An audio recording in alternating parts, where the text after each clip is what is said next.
day, everyday! Ako nga pala, si Miss Ann. Ngayon lang ako nagpapakilala. Anyway, si Miss Ann pala to sa David's Salon ng SM. Anyway, ito, pinapakita ko na yung plants natin. As usual, lalo siyang tumataba.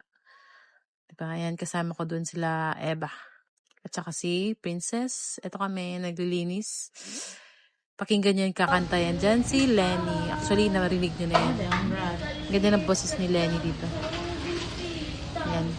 Diba, Len? Galing-galing mo. Binis sila maglaba, no?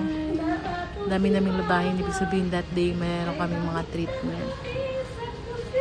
Yan. Bakit walang boses si Lenny? Bata pa to.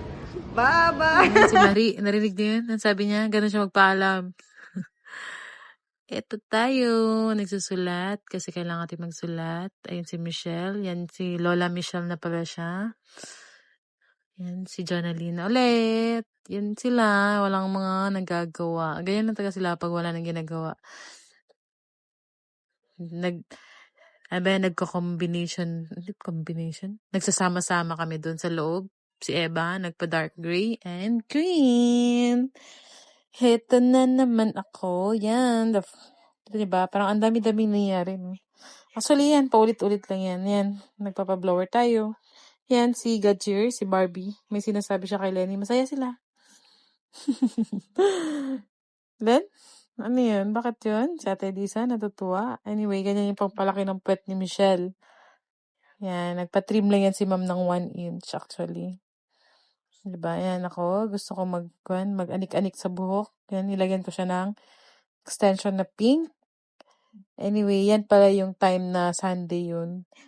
Yan, pauwi na kami. Ito yung Monday, yung lumindol. Diba? Safe naman tayo lahat. Thank you, Lord. Walang casualties dito sa atin. Pagdasal po natin yung mga natamaan that day. Yan. Si plants na naman. Diba? Humihinog na yung green niya. Mahinog na siya. Yan. Si ma'am, the following day, nagpagawa siya ng peekaboo. Ito yung may spot-spot kasi nag-blackening yan siya. Tapos nag-bleach kami dyan sa kanya. Pero hindi talaga, ewan ko matapang siguro talagang ginamit niya. Yan, si Miss Ann. Piling maganda sa bag niyang yellow. Diba? Andiyan na naman yung summer na outfitan natin. Pwede ding pang tulog. Char! Si Princess. At si Miss Aisa. Diba? Yan, may clients sila na ginugupitan. Ito si ma'am back to school. Pero gusto niya talaga ng panibagong look. Nagpa-dark. Yan. Thank you, ma'am. Paalam tayo yan mag-video. Yan, pinayos nila konti yung gupit niya kasi nakakapalan na si ma'am. Ayan, nagpakulot pala ako for that day. Naggagandahan tayo. Inspired. Diba? Inspired tayo kasi maganda yung buhok natin. Thank you for watching.